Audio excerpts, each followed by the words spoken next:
CJ Peterson. This is The Journey is Real, where we talk to real people with real passions and they share a real portion of their heart.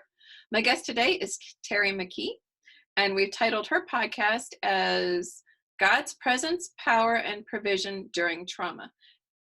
Thank you, Terrie, for joining us. Oh, thank you for having me. Can you explain why we titled your podcast this way? Absolutely. A lot of times we go through trauma or tragedy in our life, like right now the world is experiencing the coronavirus. And we have, other traumas and tragedies that we go through on a daily basis.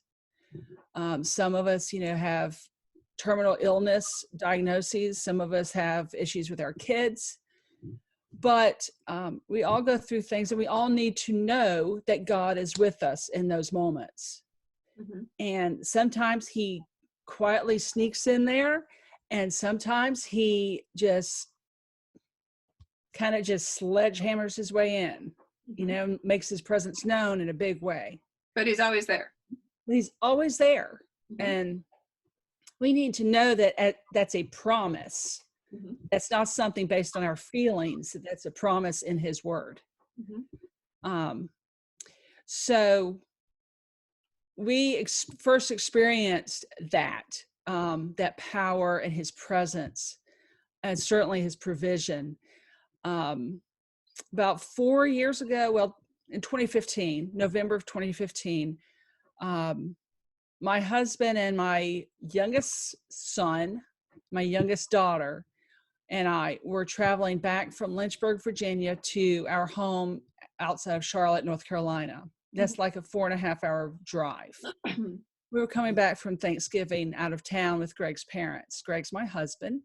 Mm-hmm. Jacob was my son, with us at that time, and we have 4 children.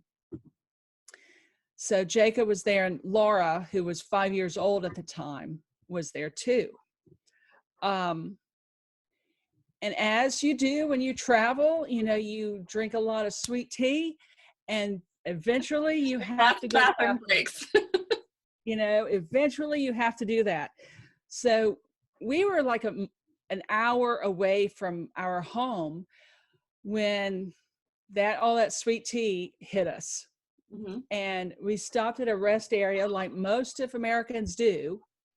We stopped at a rest area, and we all piled out. And as we were walking to the doors of the rest area, we saw these 2 guys just standing there. They were both smoking a cigarette and just waiting, or just being there. And that's not unusual here, or I guess at any rest area, for people just to stretch their legs after a long journey. Right. I didn't think anything about it. The only thing I noticed was the taller of the 2 men had a very powerful walk. He was coming from the vending building to the bathroom building where the toileting area was. And he had, just as a writer and as an author, mm-hmm. and I'm sure you can relate to this, you notice things like that. You notice characteristics about someone that just hit you. But this guy had a powerful swagger. I mean, it's like he owned everything. Mm-hmm. And he was just walking. I was like, at the time I thought that would be a great thing to put in a book. How someone walks. Yeah, and I'm a people watcher, and we're known as authors for watching people and going, oh, hey, that would make a great character. Absolutely. You look for those character traits. And as a writer, that people surround themselves and things with things that identify them, mm-hmm. Who you are as a person, what you're interested in, and you have those things around you. Well, then the smaller of the 2 men had huge dreads. I mean, down to his bottom. I mean, they were just huge and massive. And I was like, and my first thought when I saw him was, it must have taken years to grow those, and I'm like thinking, just weird little thoughts, as I do as an author. Um, and so I took my daughter into the rest area to go to the women's bathroom with me. And the men's restroom, you go into it in one, and the women's restroom too. It's like a common entrance, but it's two different entrances, common, like in a little lobby area of the bathroom. And then it breaks off into two different restroom areas, like two different doors. Right. Jacob, he went to the bathroom on the right. Greg, he went to the bathroom on the left. And Laura and I came out of the bathroom. Jacob came out of the bathroom, and then I looked at the clock on the wall. I was like, oh, great. We're going to be here for a little while because it's Greg's nightly time. You know what I'm saying? Regular as clockwork. And I'm like, great. And so I said, let's go outside and wait in the little courtyard outside. Let Laura run off some energy. Again, she was 5 years old. And so we were just standing there, and Laura was running her out, and the guys, they were still standing there, and they started looking at us and just looking at us, and I don't know, it creeped me out. Yeah, they were looking at my daughter. They were looking at my son, like sizing him up. And that made me feel very uncomfortable. And so I told Jacob, I said, why don't you take Laura over here? Bring Laura over here closer to me. Just come on over here. And he said, why? He's 18 years old. He questions everything, questions my breathing ability. And I mean, everything. He was a freshman in college at the time. And these two guys looked at us, looked at each other, looked at us again, and just made this head movement, like this jerky head movement towards the building behind them, the bathroom building. So then they went into the building. They just kind of walked in together. Which is where your husband was. Which was where my husband was. So while Jacob and Laura and I are outside, we heard this incredible bang. And the two guys run out. And as they were running out, the automatic doors opened, and we could hear Greg screaming, help me, help me. Oh, no. And Jacob and Laura and I just froze, and we looked at, and we literally passed those guys as they were running out and we were running in. And we passed them, and we found Greg face down on the bathroom floor, blood coming out of his nose from where he had fallen on the tile with his nose. And he screamed, I've been shot. I've been shot. And Jacob and I looked at one another, and it took like half a second for all this to process. And then Jacob, he runs out the automatic door screaming and cursing, and I ran after him, and he was screaming and wanting to go get those men. And I said to him, no, they'll shoot you too. And so this kid's like 175 pounds at the time, and like almost my height. I'm 6 feet tall, so I'm very tall. And he is like 5'10" and a half. He's very proud of that half. And I just pick him up and literally toss him to the the doors, which make them open, and he flies through, which I don't know. I still to this day have no idea how I did that. I mean, I can barely pick up my daughter. And amazing things when adrenaline takes over. It was just adrenaline and the power of God, because I had to get him inside. It was this like fight or flight response kicked in. Adrenaline is a powerful thing. I mean, there's no doubt in my mind why people are addicted to it.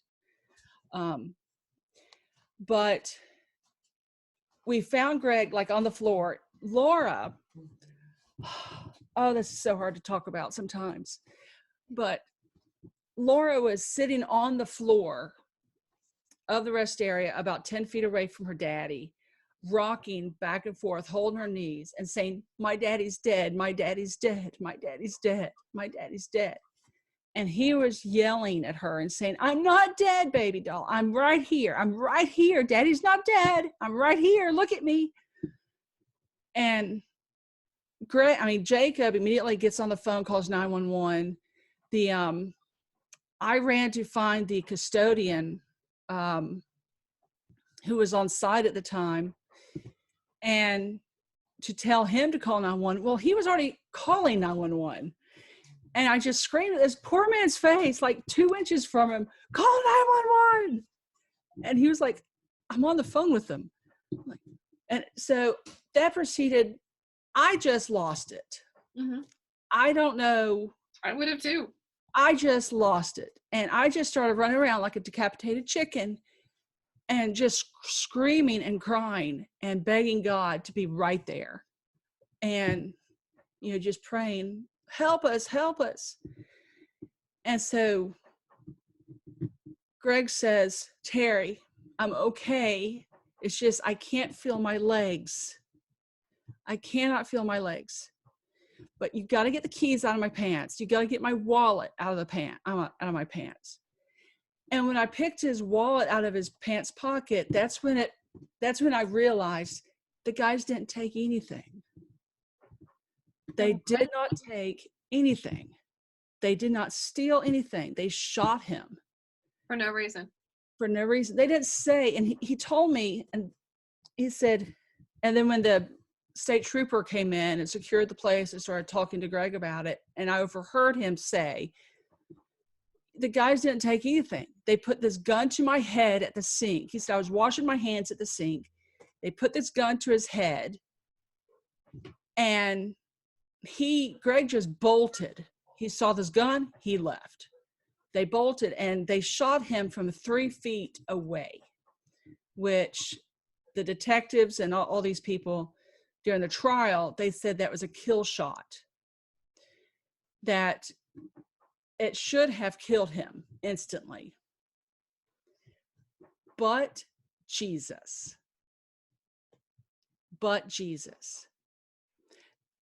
The guy who shot him, his name is Darren. And Darren pulled that trigger and he fired that gun at 3 feet away with a gun that the bullet was a 360, which should have killed Greg. Mm-hmm. But it wedged in the middle of his T12 vertebrae. No, his L1 vertebrae, I'm sorry. Wedged in the middle of his L1 vertebrae. And when it went in, it severed his spinal cord. So that's what made him immediately drop. And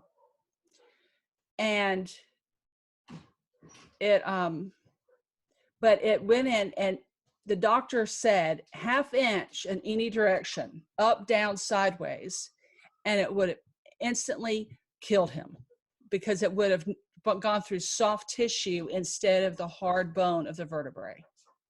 So Darren might have pulled the trigger, but Jesus placed the bullet. Amen. Jesus placed the bullet not to harm Greg further, but just enough. I mean, I'm going to get to this, but Jesus had a plan the whole time. And I just want to stop and preface this by saying that Greg was very proud of himself, not very humble before this happened, and thought a lot about. He was not easygoing at all. Mm-hmm. He was just very type A personality. Yep. And very obnoxiously so. Mm-hmm. And I had prayed, and I could tell that he was drifting away from Christ this summer before this happened. And I prayed and said, Lord, just draw him closer to you. Mm-hmm. Use whatever means necessary. Draw Greg closer to you. So what Satan intended for And evil, so, God is used for good. absolutely. Mm-hmm. So when Greg was on the floor of that rest area, as I was running around like a chicken with my head cut off, he was praying. And he kept saying, Lord, as long as I could provide for my family, I'm okay. Aww. And he said, may you be glorified in this. Whatever you need to do, may you be glorified. And he totally gave his life to Christ, rededicated his life to Christ, surrendered to Christ in that moment on the bathroom floor in Concord, North Carolina. And it was a huge thing. It was a huge night. It seemed like the longest night ever, Mm-hmm. because we left there. The ambulance came, loaded Greg up, and Jacob and Laura and I got into our little SUV that was loaded down with Thanksgiving stuff. And we drove to Charlotte, which was like 40 miles away, where the big hospital was. And 90 miles an hour down I-85. And Laura says, slow down, you'll kill us all. And I'm like, I'm not slowing down. And in front of us, all these red lights, these brake lights keep coming on, 4 lanes of traffic.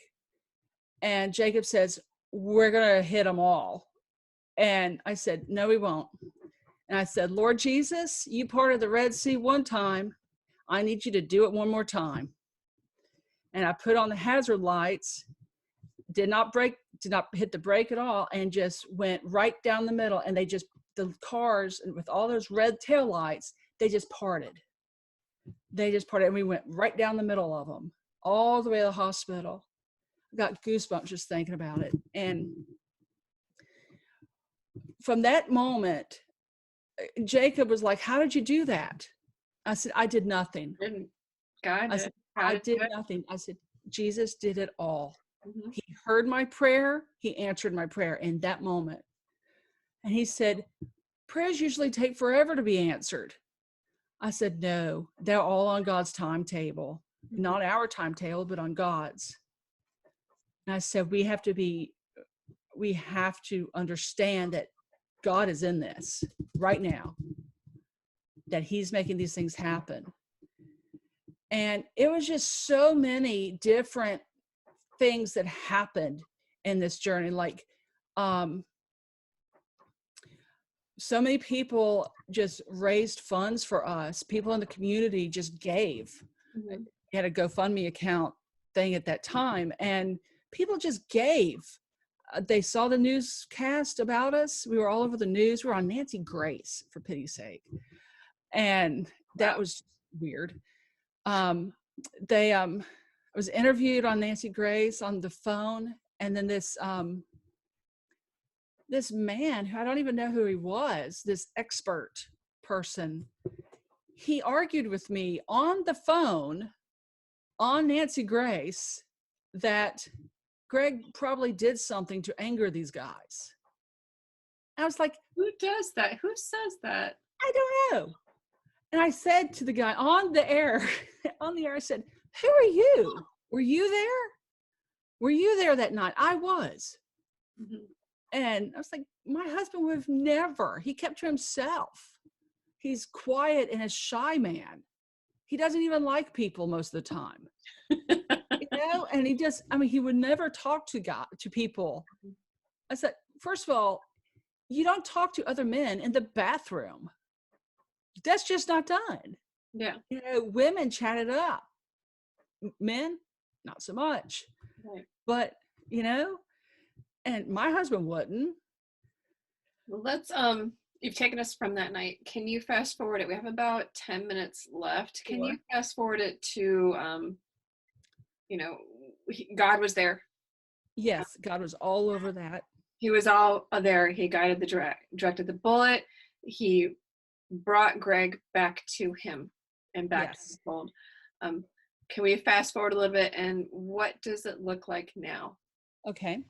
Now, God has used this journey Mm-hmm. to lead others to Him. He has used Greg and I both to lead people to Christ um, Awesome. because of they heard the story from us and how God was in that. And then that just opens up conversations, Mm-hmm. which are wonderful, organic ways to share the gospel. And we did that, or God did that through us, through this story. Greg is now playing wheelchair basketball Mm-hmm. for the Charlotte Rolling Hornets. And we just got finished before this virus stuff happened with the national championships in Kansas, in Wichita, Kansas, where Greg's team came in 5th in the nation. Nice. Yeah, so that was pretty awesome. And because of wheelchair basketball, Greg has lost like 50 pounds, Mm-hmm. which he needed to lose, but his stamina is up. I mean, he's still a T12 paraplegic, Mm-hmm. which means he cannot walk. But he just recently, through just working it and exercise and prayer, he can now lie down on his back in the bed and lift his right leg up. That's an Awesome. awesome thing. God, that is So cool. that's all Jesus. That's all Jesus. And so Jesus has really used this not to, he used it to humble Greg. Mm-hmm. He used it to bring him back to him. Mm-hmm. He used it to center our family on him. Mm-hmm. He used it to bring an entire community together. Our church had to reno our house to make it more handicapped accessible. Mm-hmm. And this is the cool thing. We had a bathroom. We had a master bedroom, and then 2 weird closets that we walked through, like little tiny closets that we walked through to get to the 3-piece bathroom. Well, I hated that bathroom setup. I hated it more than anything. I wanted to leave this house solely because of that bathroom. Well, God does not waste anything, nothing. Mm-hmm. So God was able to use that bathroom that I hated and make an entirely accessible bathroom by the church put the sink in one of those closets and the toilet with handicap rails in the other side, on the opposite closet. And then they took out the tub, the sink, and the toilet from the bigger room, from the 3-piece area, and they made that an entire shower room that's accessible. It has 2 Oh, shower heads, wall to ceiling tile, and it's perfect for Greg in this season. And so what I could not stand, God had a perfect plan for.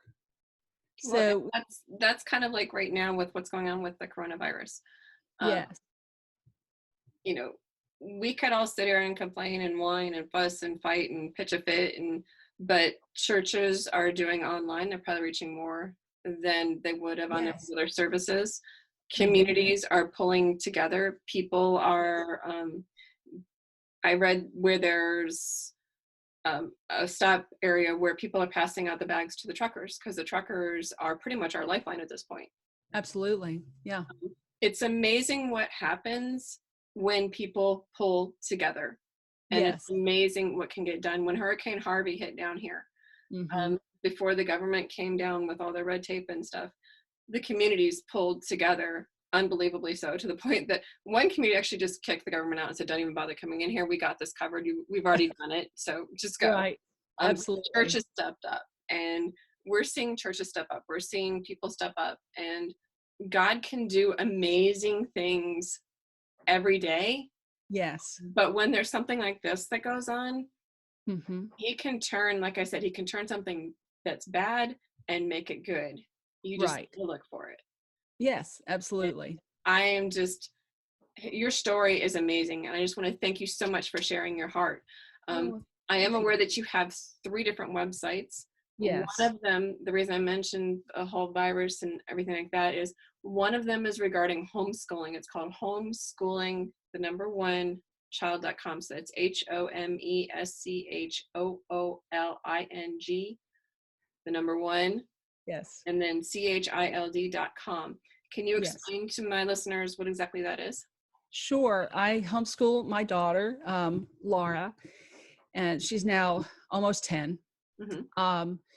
But it's mainly for resources and encouragement to homeschool singletons, but also right now in this day and age, multiple children as well. Right. And with everybody at home because schools are closed, Absolutely. parents, if you're getting frustrated, or caregivers, if you're getting frustrated and you need a Yes. little bit of encouragement, you're feeling down, check this out. It's homeschooling1child.com. Yes. Terrie, you have 2 other ones, terriemckee.net. That's TERRIEMCKEE.net, as well as nearyouraltar.com. That's NEARYOURALTAR.com. Can you explain to my Yes. listeners what those 2 are? Sure. TerrieMcKee.net is my author website. That's where they can actually purchase my books, Mhm. including I've Been Shot,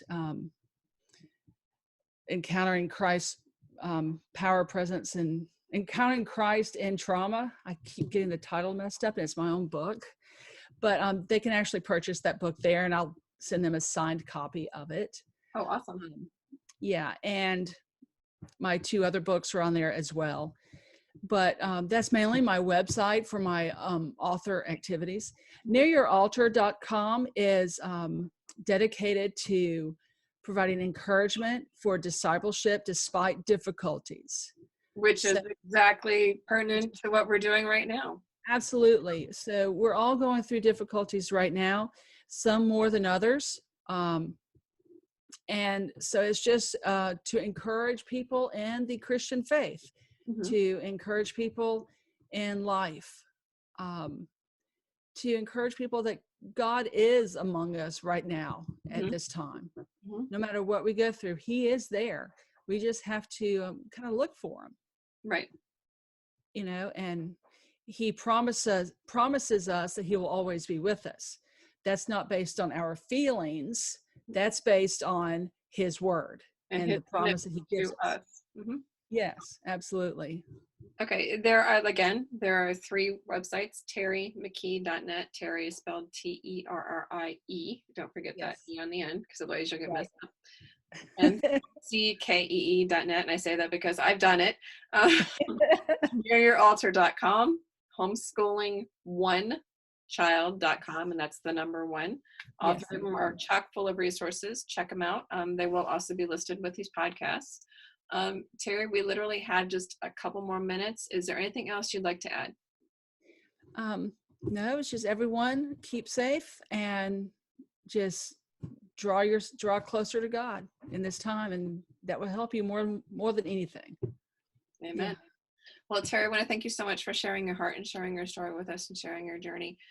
It's a rough one. Yes. God has brought you guys through a lot, and He's brought you through that valley of the shadow of death, and He's brought you through to a better place. And He wasn't done with Greg yet, and your story is not over yet because you're still That's here. right. That's right. It's all Jesus. Amen. Thank you so much again for sharing your story and sharing your heart. And Thank thank you you so guys for much. listening to the Journey is Real podcast, where we talk to real people about real passions and we share a real portion of their hearts. I'm CJ Peterson with cjpetersonwrites.com, where the stories are fiction, the journey is real. Until next time.